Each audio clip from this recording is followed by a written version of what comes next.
ദൗർഭാഗ്യവശാൽ മുസ്ലിം ഉമ്മത്തിൽ ഏറ്റവും തർക്കമുണ്ടാവാറുള്ള മാസം റബീഉൽ അവ്വലാണ്. ദൗർഭാഗ്യവശാൽ അങ്ങനെയാണ്. മുഹറം പകുതി കഴിഞ്ഞാൽ തന്നെ ആരംഭിക്കും മുഹമ്മദ് നബി സാധാരണ മനുഷ്യൻ തന്നെയാകുന്നു എന്ന തർക്കം. പുണ്യനബി സല്ലല്ലാഹു അലൈഹി വസല്ലമ ഒരു മനുഷ്യൻ്റെ കൽബിൽ നിസാരമായി തോന്നിയാൽ അത് അവൻ്റെ ഈമാനിലുള്ള കളിയായിരിക്കും. മുഅ്മിനീങ്ങളെ, നമ്മളൊരുപാട് ദ്വാരക്കുന്ന ആൾക്കാരാണ്. നമ്മൾ ദുആയിൽ ഏറ്റവും നിസാരമായി കാണുന്ന ദുആ ഏതാണെന്നറിയോ? ബാങ്കിൻ്റെ ശേഷമുള്ള ദുആയിക്കാരം. എന്താ കാരണം? അത് മുഹമ്മദ് നബി സല്ലല്ലാഹു അലൈഹി വസല്ലമക്കുള്ള നേർക്ക് നേരെയുള്ള ദുആയാണ്. ആത്തി മുഹമ്മദനിൽ വസീലത വൽ ഫളീലത വദ്ദറജത റഫീഅത വബ്അസുഹു മഖാമൻ മഹ്മൂദനില്ലദീ വഅത്തഹു വർസുഖ്നാ ശഫാഅതഹു യൗമൽ ഖിയാമത്തി ഇന്നക ലാ തുഖ്ലിഫുൽ മിആദ്. അതുകൊണ്ട് നുബുവത്തിന് അംഗീകരിച്ചാൽ പോരാ, റിസാലത്തിന് അംഗീകരിച്ചാൽ പോരാ, അത് ഏതായാലും അംഗീകരിക്കേണ്ടതാണ്. മുഹമ്മദിയത്തിനെ അംഗീകരിക്കണം. അത് എന്നാണോ അംഗീകരിക്കുന്നത് അന്ന് ഹിസാബ് ആരംഭിക്കും. ഹിസാബ് തുടങ്ങണമെങ്കിൽ 50,000 കൊല്ലം കഴിയണം. അത് മഹ്ശറയുടെ ഏറ്റവും ചുരുങ്ങിയ കാലഘട്ടമാണ്. മഹ്ശറ അതിനേക്കാൾ എത്രയോ കൂടുതലാണ്. ഏറ്റവും ചുരുങ്ങിയത് 50,000 കൊല്ലാണ്. തുടങ്ങിയപ്പോഴാണ് കഴിയുക? തുടങ്ങിയേക്കിന് തന്നെ കഴിയും.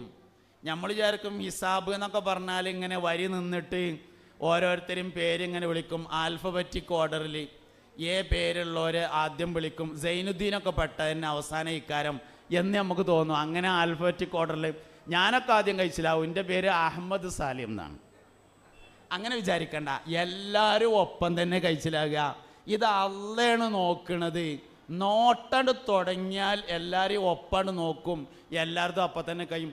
തുടങ്ങണമെങ്കിൽ 50,000 കൊല്ലം വെയിലത്താണ് നിന്നിട്ട് മുഹമ്മദ് വിചാരിച്ചാലേ നടക്കുള്ളൂ എന്നാണ് മനസ്സിലാവണം. അത് എന്നാണോ സമ്മതിക്കുന്നത് അന്ന് ഹിസാബ് ആരംഭിക്കും. ആരംഭിച്ചാൽ അപ്പോൾ തന്നെ അവസാനിക്കുകയും ചെയ്യും. അതാണ് ഹിസാബ്. അപ്പോൾ മഹ്ശറ എന്തിനു വേണ്ടി സംവിധാനിച്ചതാണ്? മുഹമ്മദ് നബി അംഗീകരിക്കാൻ വേറെന്തിനാ? ഞാൻ പറയുന്നത് ലോകത്തെന്തെല്ലാം സംഭവിച്ചിട്ടുണ്ടോ അതിൻ്റെ പിന്നിൽ മുഹമ്മദ് നബിയാണ് സല്ലല്ലാഹു അലൈഹി വസല്ലം. ലോകത്തെന്തെല്ലാം സംഭവിക്കാതിരുന്നിട്ടുണ്ടോ അതിൻ്റെയും പിന്നിൽ മുഹമ്മദ് നബിയാണ്. ഇനി ലോകത്തെന്തെല്ലാം സംഭവിക്കാൻ പോകുന്നുണ്ടോ അതിൻ്റെയും പിന്നിൽ മുഹമ്മദ് നബിയാണ് സല്ലല്ലാഹു അലൈഹി വസല്ലം. ഇതൊരാൾക്ക് മനസ്സിലായാൽ അതിനെ ഈമാൻ്റെ കമാലിയത്ത് എന്ന് പറയും. കാമിലായ ഈമാൻ്റെ ഉദാഹരണം അബൂബക്കർ സിദ്ദീഖാണ് റളിയല്ലാഹു അൻഹു. അബൂബക്കർ സിദ്ദീഖ് റളിയല്ലാഹു അൻഹുവിനേക്കാൾ ഉംറക്ക് പോയ ആൾക്കാരുണ്ടാവും. എന്താ പരിപാടി? ജിദ്ദയിലാണ് ജോലി, വെള്ളിയാഴ്ച ഒഴിവാണ്. വ്യാഴാഴ്ച ജോലി കഴിഞ്ഞാൽ ബസ്സിലാണ് കയറിയാൽ മക്കത്തേക്ക് എത്തും. ഉംറയും കഴിഞ്ഞിട്ട് വെള്ളിയാഴ്ച ജുമയും കഴിഞ്ഞിട്ട് പോന്നാൽ മതി. സിദ്ദീഖ് റളിയല്ലാഹു അൻഹു അങ്ങനെ എല്ലാ വെള്ളിയാഴ്ചയും പോയിട്ടില്ല. പക്ഷെ ഈമാൻ തൂക്കിയാൽ മൂപ്പരതേക്കാരൻ കനം. ഖുർആനോത്തിൽ നമ്മൾ വളരെ മുമ്പന്തിയിലാണ്. പക്ഷെ ഈമാൻ തൂക്കിയാൽ സിദ്ദീഖ് തങ്ങളുടെ തൂങ്ങുള്ളൂ. ദാനധർമ്മങ്ങളെ തൂക്കി നോക്കിയാൽ നമ്മളത് തൂങ്ങും. പക്ഷെ ഈമാൻ തൂക്കിയാൽ സിദ്ദീഖ് റളിയല്ലാഹു അൻഹുവിൻ്റെ തൂങ്ങാം. എന്താ കാരണം?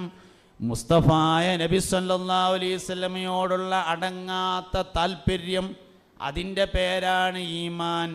അതാണ് അഹ്ലുസുന്നത്തി വൽ ജമാഅയുടെ അടിസ്ഥാനം. സയ്യിദുനാ ഉമർ ഇബ്നുൽ ഖത്താബ് റളിയല്ലാഹു അൻഹു പറഞ്ഞു, ഞാൻ ഇസ്ലാമിലേക്ക് വന്നതിന് ശേഷം, മുഅ്മിനീങ്ങളെ, ഞാൻ ഇസ്ലാമിലേക്ക് വന്നതിന് ശേഷം മുഹമ്മദ് നബി സല്ലല്ലാഹു അലൈഹി വസല്ലമ തങ്ങളുടെ ഉമ്മത്ത് വർദ്ധിക്കണമെന്ന് മനസ്സിൽ നിയ്യത്ത് ചെയ്യാതെ എൻ്റെ ഭാര്യയുമായി ഇണ ചേർന്നിട്ടില്ല. സയ്യിദുനാ ഉമർ ഇബ്നുൽ ഖത്താബ് റളിയല്ലാഹു അൻഹു. ഉമർ റളിയല്ലാഹു അൻഹുവിൻ്റെ മകൻ്റെ പേരാണ് അബ്ദുല്ലാഹ് ഇബ്നു ഉമർ, മുത്തബിഉസ് സുന്ന എന്ന പേരിൽ അറിയപ്പെടും. എന്താ ആ മകൻ്റെ പ്രത്യേകത? ബാപ്പാൻ്റെ നിയ്യത്ത് അല്ല. എന്താ അബ്ദുല്ലാഹ് ഇബ്നു ഉമറിൻ്റെ പ്രത്യേകത എന്തായിരുന്നു? വാപ്പാൻ്റെ നിയ്യത്താണത്. ഞാൻ ഇസ്ലാമിലേക്ക് വന്നതിന് ശേഷം മുഹമ്മദ് നബിക്ക് വേണ്ടിയല്ലാതെ ഞാൻ എൻ്റെ ഭാര്യയോട് ഇണ ചേർന്നിട്ടില്ലെന്ന് മഹാനായ അമീറുൽ മുഅ്മിനീൻ ഉമർ ഇബ്നുൽ ഖത്താബ് റളിയല്ലാഹു അൻഹു ഈ ഉമ്മത്തിൽ ആദ്യമായി അമീറുൽ മുഅ്മിനീൻ എന്ന് വിളിക്കപ്പെട്ട ആള് ഉമർ ബിൻ ഖത്താബാണ്. അതിൻ്റെ മുമ്പ് ഖലീഫ എന്നാണ് വിളിച്ചിരുന്നത്. സിദ്ദീഖ് റളിയല്ലാഹു അൻഹുവിനെ ഖലീഫ എന്നാണ് വിളിച്ചത്. അമീറുൽ മുഅ്മിനീൻ എന്നാദ്യമായി വിളിക്കപ്പെട്ടത് മഹാനായ സയ്യിദുന ഉമർ ബിനുൽ ഖത്താബ് റളിയല്ലാഹു അൻഹു ആണ്. ഈ ഉമ്മത്തിൻ്റെ അമീൻ എന്ന് വിശേഷിപ്പിച്ച വേറൊരാളുണ്ട്. അബൂ ഉബൈദത്തു അമീനു ഹാദിഹിൽ ഉമ്മ ഹബീബുനാ റസൂലുള്ളാഹി. അമീൻ എന്ന് പറഞ്ഞതിന് സെക്രട്ടറി എന്നൊരർത്ഥമുണ്ട്. അമീനുൽ ആം എന്നാണ് ജനറൽ സെക്രട്ടറിക്ക് അറബിയിൽ പറയാം. അപ്പോൾ അമീൻ എന്ന് പറഞ്ഞാൽ സെക്രട്ടറി എന്നൊരർത്ഥമുണ്ട്. അബൂ ഉബൈദത്തു അമീനു ഹാദിഹിൽ ഉമ്മ. അബൂ ഉബൈദ ഈ ഉമ്മത്തിൻ്റെ സെക്രട്ടറിയാകുന്നു. എന്താ അബൂ ഉബൈദയുടെ പ്രത്യേകത? നബിയും സഹാബത്തും യുദ്ധത്തിന് വേണ്ടി അണിനിരന്നു. അബൂ ഉബൈദ മുസ്ലിം പക്ഷത്തുണ്ട്. അബൂ ഉബൈദയുടെ വാപ്പ ജറാഹ് ശത്രുപക്ഷത്തുണ്ട്. ജറാഹ് അപ്പുറത്തുണ്ട്, അബൂ ഉബൈദ അപ്പുറത്തുണ്ട്. വാപ്പ ഇങ്ങനെ വന്നിട്ട് ഇങ്ങനെ നോക്കുമ്പോൾ മകൻ്റെ അപ്പുറത്ത്. അപ്പോൾ വാപ്പാക്ക് തോന്നി ചെറുക്കനൊന്നുകൊണ്ട് കിട്ടണമെന്ന് തോന്നി. ആഹാ, കുരുത്തം കെട്ടോ, ഓനോൻ അപ്പുറത്താണല്ലോ, ഓനോട് കിട്ടണമെന്ന് തോന്നി അബൂ ഉബൈദക്ക്. അബൂ ഉബൈദ ശത്രുപക്ഷത്താണുള്ളത്. ജറാഹ് അബൂ ഉബൈദ മുസ്ലിം പക്ഷത്താണ്. അപ്പം അതിന് വേണ്ടിയിട്ട് ജറാഹ് അബൂ ഉബൈദൻ്റെ വാപ്പ അങ്ങനെ നിന്നിട്ട് പറഞ്ഞു, ആ ബാക്കിൽ നിൽക്കണ ഓല്ലേ ഓനണ്ട് ഇറക്കിയായിരുന്നു. അബൂ ഉബൈദ വെറുതെ വാണ്ടത്തിന് നിൽക്കണ്ടെന്ന് വിചാരിച്ചിട്ട് ഇറങ്ങിയില്ല. അങ്ങനെയുള്ള വാപ്പാനായിട്ട് ഇപ്പോൾ നോക്കണ്ട, ആവശ്യമുണ്ടെങ്കിൽ നോക്കാലോ എന്ന് വിചാരിച്ചിട്ട് കുറച്ചെണ്ണം മാറിയിരുന്നു. മൂപ്പര് വിട്ടില്ല. മൂപ്പര് വീണ്ടും പറഞ്ഞു, ആ വാതിലിൻ്റെ അപ്പുറത്തേക്കാണ് മാറിയില്ലേ ഒരു ചങ്ങായി, ഓനണ്ട് ഇറക്കിയായിരുന്നു. അബൂ ഉബൈദ കുറച്ചും കൂടി അങ്ങോട്ട് നിന്നു, വേണ്ടെന്ന് കരുതി. ഇറങ്ങണില്ല എന്ന് കണ്ടപ്പോൾ ആ വാതിലിൻ്റെ അവിടെ മാറി നിൽക്കണ ഓൻ്റെ തന്താന്ന് പറഞ്ഞു. വാപ്പാനെ പറഞ്ഞ ഇറങ്ങുന്നാ വിചാരിച്ചത്. അബൂ ഉബൈദ വിചാരിച്ചു പറഞ്ഞതിൻ്റെ വാപ്പാനാണെങ്കിലും ആള് മൂപ്പരനല്ലേ, പറഞ്ഞോട്ടെ എന്ന് വിചാരിച്ചു ഇറങ്ങിയില്ല. അതിലെൻ്റെ ഉമ്മ പറഞ്ഞു, ഉമ്മാനെ പറഞ്ഞ ഇറങ്ങുന്ന കരുതിയത്.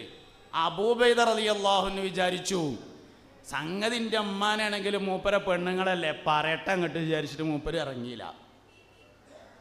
ഒരു നിലക്ക് ഇറങ്ങണില്ല എന്ന് കണ്ടപ്പോൾ മുഹമ്മദ് നബിയെ ആക്ഷേപിക്കാൻ വേണ്ടി ഒരുങ്ങിയതേ ഉള്ളൂ. പിന്നെ നോക്കുമ്പോൾ അബൂ ഉബൈദയുടെ കയ്യിലുണ്ടായിരുന്നു വാപ്പാന്റെ തല. അപ്പോൾ പറഞ്ഞു, അബൂ ഉബൈദത്തു അമീനു ഹാദിഹിൽ ഉമ്മ. ജോർഡാനിലാണ് അബൂ ഉബൈദയുടെ ഖബറുള്ളത് റളിയല്ലാഹു അൻഹു.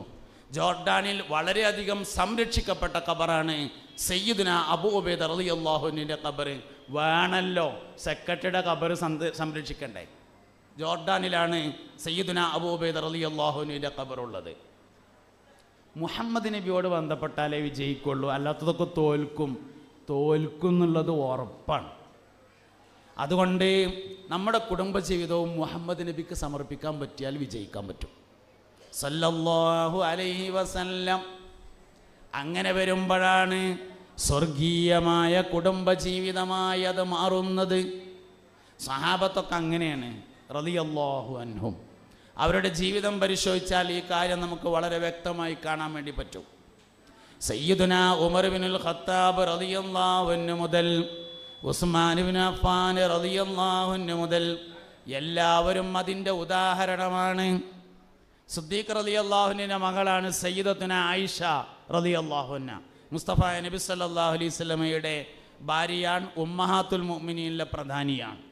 അന്തിസ് നിസ്വത്തിൻ വഫാത്തുൽ മുസ്തഫ ഖുയ്യിർന ഫഖ്തർന നബിയൽ മുഖ്തഫ ആയിഷത്തും വ ഹഫ്സത്തും വ സൗദാ സഫിയത്തും മൈമുനത്തും വ റംല ഹിന്ദും വ സൈനബും കദാ ജുവൈരിയ ലിൽ മുഅ്മിനീന ഉമ്മഹാത്തുൻ മർളിയ. ഉമ്മഹാത്തുൽ മുഅ്മിനീനിൽ പ്രധാനിയാണ് സയ്യിദത്തുന ആയിഷത്തു സിദ്ദീഖ റളിയല്ലാഹു അൻഹ. ആയിഷ റളിയല്ലാഹു അൻഹ ഒരിക്കൽ നബി സല്ലല്ലാഹു അലൈഹി വസല്ലം തങ്ങൾ യുദ്ധത്തിന് വേണ്ടി പോയപ്പോൾ കൂടെ യാത്ര ചെയ്തു. മടങ്ങി വരുന്ന വഴിയിലെ ഒരു സ്ഥലത്ത് നബിയും സഹാബത്തും വിശ്രമിച്ചപ്പോൾ ആയിഷ ബീവി റളിയല്ലാഹു അൻഹ മലമൂത്ര വിസർജനത്തിന് വേണ്ടി അല്പം ദൂരേക്ക് പോയി. മടങ്ങി വന്നപ്പോൾ ആയിഷ ഒട്ടകക്കട്ടിലുണ്ടാകുമെന്നു കരുതി നബിയും സഹാബത്തും യാത്ര തിരിച്ചിരുന്നു. ഒട്ടകക്കട്ടിൽ എന്ന് പറഞ്ഞാൽ ഒട്ടകത്തിൻ്റെ പുറത്ത് ഇങ്ങനെ ഇടുന്ന ഒരു സാധനമാണ്. ഇപ്പുറത്തൊരാൾക്കും ഇരിക്കാം, ഇപ്പുറത്തൊരാൾക്കും ഇരിക്കാം. അയക്കണ്ട ഇറങ്ങിയിരുന്നാൽ കാണൂല. ഒട്ടകക്കട്ടിലിൽ ആയിഷ ഉണ്ടാകുമെന്ന് കരുതി അവർ യാത്ര തിരിച്ചിരുന്നു. ആയിഷ ബീവി വന്നപ്പോൾ എല്ലാവരും പോയി കഴിഞ്ഞതിനാൽ പിന്നണി വരുമെന്ന് കരുതി ആയിഷ ബീവി അവിടെ തന്നെ നിന്നു. യാത്രാ സംഘങ്ങൾ 3 ഗ്യാങ്ങായിരിക്കും. ഒന്ന് മുന്നണി, 2 പ്രധാനപ്പെട്ട യാത്രാ സംഘം, പിന്നൊന്ന് പിന്നണി. അങ്ങനെ 3 സംഘം ഉണ്ടാവും. യുദ്ധത്തിന് പോകുകയാണെങ്കിലും കച്ചവടത്തിന് പോകുകയാണെങ്കിലും ധൈര്യശാലികളായ 1-2 പേർ മുന്നിൽ പോകും. അതിനെ മുന്നണി എന്ന് പറയും. മുന്നണി പോയ വഴിയിലൂടെയാണ് യാത്രാസംഘം പോവുക. വഴിയിൽ എന്തെങ്കിലും അപകടങ്ങൾ പതിയിരിക്കുന്നുണ്ടോ എന്നും വിശ്രമിക്കാൻ പറ്റിയ സ്ഥലങ്ങളുണ്ടോ എന്നും വെള്ളശേഖരം എവിടെയെങ്കിലും കാണാനുണ്ടോ എന്നുമൊക്കെ പരിശോധിക്കുന്നതിന് വേണ്ടിയാണ് മുന്നണി പോകുന്നത്. പിന്നെ യാത്രാ സംഘം പോയി കഴിഞ്ഞാൽ ഒരു പിന്നണി ഉണ്ടാകും. നേരത്തെ പോയതുപോലെ ധൈര്യശാലികളായ 2-3 ആളുകൾ പിന്നിൽ വരും. യാത്രാ സംഘത്തിൽ നിന്ന് വിലപിടിപ്പുള്ള എന്തെങ്കിലും കൊഴിഞ്ഞു പോയിട്ടുണ്ടോ, മൃഗങ്ങൾ ഒറ്റപ്പെട്ടിട്ടുണ്ടോ, ആളുകൾ ആരെങ്കിലും വഴിയിൽ ബുദ്ധിമുട്ടനുഭവിക്കുന്നുണ്ടോ എന്നറിയാൻ വേണ്ടി ധൈര്യശാലികളായ 2-3 പേർ പിന്നിലുണ്ടാകും. അതാണ് പിന്നണി എന്ന് പറയുന്നത്. പിന്നണി വരുമെന്ന് കരുതി ആയിഷ ബി അവിടെ തന്നെ കടന്നു. മണലിൽ ഉറങ്ങിപ്പോയപ്പോൾ സഫ്വാൻ റളിയല്ലാഹു അൻഹു ആണ് പിന്നണിയിൽ വന്നത്. ആയിഷ ബീവി റളിയല്ലാഹു അൻഹയെ ചെറുപ്പത്തിൽ കണ്ടിട്ടുള്ളതിനാൽ ഇത് ആയിഷയാണെന്ന് മനസ്സിലാക്കിയ സഫ്വാൻ റളിയല്ലാഹു അൻഹു ഒട്ടകത്തെ മുട്ടുകുത്തിച്ചു. ആയിഷയെ ഒട്ടകക്കട്ടിലിൽ കയറ്റിയിട്ട് റളിയല്ലാഹു അൻഹ ആ ഒട്ടകക്കട്ടിലിൻ്റെ മറു സൈഡിൽ ഇനി കയറുന്നത് ശരിയല്ല എന്ന് മനസ്സിലാക്കിയിട്ട് ഒട്ടകത്തിൻ്റെ കയറ് പിടിച്ച് മുന്നിൽ നടന്നു. അവർ നബി തങ്ങളോടൊപ്പം ചേർന്നപ്പോഴേക്ക് അബ്ദുല്ലാഹിബിൻ ഉബയ്യബിൻ സുലൂൽ എന്ന മുനാഫിക്കുകളുടെ നേതാവ് ആയിഷ ബീവിയെക്കുറിച്ച് വേണ്ടാത്തത് പറഞ്ഞു പരത്തിയിരുന്നു. ആയിഷക്കൊപ്പം മുഹമ്മദിനൊന്നും പോരായിട്ട് സഫ്വാൻ്റെ ഒപ്പാണ് എന്ന് പറഞ്ഞു. മുനാഫിക്കുകളുടെ നേതാവായ അബ്ദുല്ലാഹിബിൻ ഉബയ്യബിൻ സുലൂൽ, അത് മക്കത്താണ്. ഔദ്യോഗിക മുനാഫിക്കുകൾ മദീനയിൽ വന്നതിന് ശേഷമാണ്. ആളെ തന്നെയായിരുന്നു എന്ന് മാത്രം. ഔദ്യോഗിക മുനാഫിക്കുകളുടെ നേതാവ് ആളെ തന്നെയാണ്. പക്ഷേ ഈ സംഭവം നടക്കുന്നത് മക്കയിലായിരിക്കുമ്പോഴാണ്. അന്ന് ഔദ്യോഗിക മുനാഫിക്കുകളില്ല എന്നേ ഉള്ളൂ, ആളൊന്നു തന്നെയാണ്. അങ്ങനെ പുണ്യനബി വളരെയധികം പ്രയാസപ്പെട്ടു സല്ലല്ലാഹു അലൈഹി വസല്ലം. മുത്തുനബി സല്ലല്ലാഹു അലൈഹി വസല്ലം തങ്ങൾ ജിബ്രീൽ വരട്ടെ, യാഥാർത്ഥ്യം അറിയട്ടെ, എന്നിട്ട് വീട്ടിലേക്ക് പോകാം എന്ന് കരുതി വീട്ടിൽ പോയില്ല. ആയിഷ ബീവി റളിയല്ലാഹു അൻഹ പറയുന്നു, ഏകദേശം 10-14 ദിവസം നബി തങ്ങൾ എൻ്റെ വീട്ടിൽ വന്നില്ല. അത്രയും ദിവസം എൻ്റെ വളർത്തുപൂച്ച എൻ്റെ അടുക്കൽ വന്നില്ല. ആയിഷ ബീവിക്ക് ഒരു പൂച്ച ഉണ്ടായിരുന്നു, ഒരു പൂച്ചനെ വളർത്തിയിരുന്നു. ആയിഷ ബീവി അതിന് ഭക്ഷണം കൊടുക്കും. ആയിഷ ബീവി റളിയല്ലാഹു അൻഹ അതിന് വെള്ളം കൊടുക്കും. നബി തങ്ങൾ വരാത്ത ദിവസം ആയിഷ ബീവിയുടെ വിരിപ്പിൽ കയറി ആയിഷയോടൊപ്പം പൂച്ച കടന്നുറങ്ങും. മുസ്തഫായ നബി സല്ലല്ലാഹു അലൈഹി വസല്ലം വീട്ടിൽ വരാത്ത അത്രയും ദിവസം എൻ്റെ വളർത്തുപൂച്ച എൻ്റെ അടുക്കൽ വന്നില്ല. അള്ളാഹുവിൻ്റെ റസൂൽ ഒരാളോട് മിണ്ടണ്ടാന്ന് തീരുമാനിച്ചാൽ വളർത്തുന്ന ജീവി പോലും പിന്നെ അയാളോട് മിണ്ടുകയില്ല. അങ്ങനെ കുറേ ദിവസം കഴിഞ്ഞു. ജിബ്രീൽ അലൈഹിസ്സലാം വന്നു. ആയിഷ ബീവി കുറ്റവിമുക്തമായി മുത്തുനബി സല്ലല്ലാഹു അലൈഹി വസല്ലം വീട്ടിലേക്ക് വന്നു. അതിൻ്റെ ഇടയിൽ സിദ്ദീഖ് റളിയല്ലാഹു അൻഹുവിൻ്റെ മകളാണ് ആയിഷ ബീവി. അസർ നിസ്കാരം കഴിഞ്ഞാൽ നബി തങ്ങൾ പള്ളിയിൽ നിന്നിറങ്ങിയിട്ട് ആയിഷ ബീവി താമസിക്കുന്ന വീടിൻ്റെ അടുത്തേക്കൊന്ന് വരും. അപ്പോൾ വേലക്കാരി ഉണ്ടാകും പുറത്ത്. വേലക്കാരിയോട് ചോദിക്കും, വീട്ടുകാരിയുടെ വിശേഷം എന്താന്ന് ചോദിക്കും. അപ്പോൾ സുഖം തന്നെയാണെന്ന് പറയും. നബി തങ്ങൾ അങ്ങനെയാണ് മടങ്ങും ചെയ്യും. ഇത് മനസ്സിലാക്കിയ ആയിഷ ബീവി ഒരിക്കൽ അസർ നിസ്കാരം കഴിഞ്ഞ് നബി തങ്ങൾ വരുന്നത് നോക്കി നിന്നു. അസർ നിസ്കാരം കഴിഞ്ഞ് നബി തങ്ങൾ വരുന്നത് കണ്ടപ്പോൾ ആയിഷ ബീവി പുറത്തിറങ്ങിയിട്ട് ചോദിച്ചു, ഞാൻ എൻ്റെ പെരേക്ക് പോട്ടെ ചോദിച്ചു, വാപ്പാൻ്റെ അടുത്തേക്ക് പോട്ടെ ചോദിച്ചു. നബി തങ്ങൾ പറഞ്ഞു ആ പേക്കോർന്ന്. ഇതറിഞ്ഞ അബൂബക്കർ സിദ്ദീഖ് റളിയല്ലാഹു അൻഹു പറഞ്ഞു, പുന്നാര നബിയോടുള്ള പ്രശ്നം പരിഹരിക്കാതെ ഇൻ്റെ പെരേക്ക് കയറാൻ പറ്റൂല. അതാണ് ഈമാൻ. എന്തേ സിദ്ദീഖിൻ്റെ ഈമാൻ തൂക്കിയാ തൂങ്ങണത്? മുഹമ്മദ് നബിയോടുള്ള താല്പര്യത്തിൻ്റെ പേരാണ് ഈമാൻ എന്ന് പറയണത്. അത് നിലനിർത്തിയേ പറ്റുള്ളൂ, അതിൽ യാതൊരു അഡ്ജസ്റ്റ്മെൻറ്റും ഇല്ല. ഇത് വളരെ പ്രധാനപ്പെട്ട വിഷയമാണ്. ഈ ആളുണ്ടല്ലോ, ഈ അബ്ദുല്ലാഹിബിൻ ഉബയ്യ് ബിൻ സുലൂല്, അയാൾ മുസ്ലിങ്ങളൊപ്പം ജീവിക്കുന്ന ഒരാളാണ്. പള്ളിയിൽ 5 വക്തിനും വരും, യുദ്ധത്തിന് പോകുമ്പോൾ ഒപ്പം വരും, എല്ലാ പരിപാടിക്കും ഉണ്ടാവും. എന്നാൽ ആൾ മുനാഫിക്കാണ്. നബി തങ്ങൾക്കറിയാം സല്ലല്ലാഹു അലൈഹി വസല്ലം ആൾ മുനാഫിക്കാണെന്ന്. അപൂർവമായി ചിലർക്ക് അയാൾ മുനാഫിക്കാണെന്ന് നബി തങ്ങൾ പറഞ്ഞു കൊടുത്തിട്ടുണ്ടായിരുന്നു. ഉദാഹരണം ഹഫ്സ ബിവി റളിയല്ലാഹു അൻഹക്ക് പറഞ്ഞു കൊടുത്തിട്ടുണ്ട്, സയ്യിദുനാ അബൂ ഹുറൈറ റളിയല്ലാഹു അൻഹുവിന് പറഞ്ഞു കൊടുത്തിട്ടുണ്ട്. അതുകൊണ്ട് സഹാബത്തിനിടയിൽ രഹസ്യമായ ഒരു പരസ്യം അല്ലെങ്കിൽ പരസ്യമായ ഒരു രഹസ്യമാണ് ഇയാൾ മുനാഫിക്കാണ്. അയാൾ മരണപ്പെട്ടു. അയാൾ മരണപ്പെട്ടപ്പോൾ നബിതങ്ങൾ വരൂല എന്ന് സഹാബത്തിന് ഉറപ്പാണ്. കാരണം ഇത്ര അടങ്ങാറാക്കിയ വേറെ മനുഷ്യല്ല. 10-14 ദിവസം അങ്ങാടിയിൽ മുസ്ലിങ്ങൾ വന്നാൽ അസ്സലാമു അലൈക്കും എന്ന് സലാം പറഞ്ഞതിൻ്റെ ശേഷം അണഞ്ഞുകൂട്ടി പിടിച്ച് കരയിലായിരുന്നു പതിവ്. അങ്ങാടിയിൽ കച്ചവടമില്ലാത്ത 10-14 ദിവസം കഴിഞ്ഞു പോയത് ഈ ഒരു മനുഷ്യനെ കൊണ്ട് മാത്രമാണ്. എല്ലാവരും അടങ്ങാറായിട്ടുണ്ട്. അയാൾ മരിച്ചാൽ നബി തങ്ങൾ വരില്ല എന്നായിരുന്നു സഹാബത്ത് വിശ്വസിച്ചിരുന്നത്. അതുകൊണ്ട് തന്നെ അയാൾ മരണപ്പെട്ടപ്പോൾ സഹാബത്ത് വേഗം കുളിപ്പിച്ചു, കഫൻ ചെയ്തു. മുസ്ലിങ്ങൾക്കിടയിൽ ജീവിക്കുന്ന ഒരാളല്ലേ, ഫറള് വീടാൻ വേണ്ടിയിട്ട് ഓല് നിസ്കരിച്ചു. ഖബറിലേക്ക് ഇങ്ങനെ ഇറക്കാൻ ഒരുങ്ങുമ്പോൾ അഷ്റഫുൽ വറ ഹബീബുനാ റസൂലുള്ളാഹി മുസ്തഫായ നബി തങ്ങൾ ഓടി വന്നു. ഖബറിലേക്ക് ഇറക്കുകയാണെന്ന് മനസ്സിലായപ്പോൾ വേഗം ഖബറിലേക്ക് ഇറങ്ങി നിന്നു. മയ്യത്തേറ്റുവാങ്ങിയിട്ട് കാലിൻ്റെ തൊടമ്മ വെച്ചു. തോളിലുണ്ടായിരുന്ന മുണ്ടെടുത്തിട്ട് ആ മുണ്ടോണ്ട് ഇങ്ങനെ പുതച്ചു കൊടുത്തു. ഖബറിൽ ഇറക്കി വെച്ച് മൂടുകല്ല് വെച്ച് മറവ് ചെയ്ത് പോരുമ്പോൾ മുഖറബുൽ അംലാക്ക് ജിബ്രായീൽ അലൈഹിസ്സലാം ഇറങ്ങി വന്നിട്ട് സൂറത്തു തൗബയിലെ ഒരായത്തോതി കൊടുത്തു. ഇൻ തസ്തഗ്ഫിർ ലഹും 70 മറത്തൻ ലൻ യഗ്ഫിറല്ലാഹു ലഹും. അള്ളാന്റെ റസൂലേ, അയാൾക്ക് പൊറുക്കണമെന്ന് നിങ്ങൾ 70 പ്രാവശ്യം പറഞ്ഞാലും ഞാൻ അയാൾക്ക് പൊറുക്കൂല നബിയേ. ലോക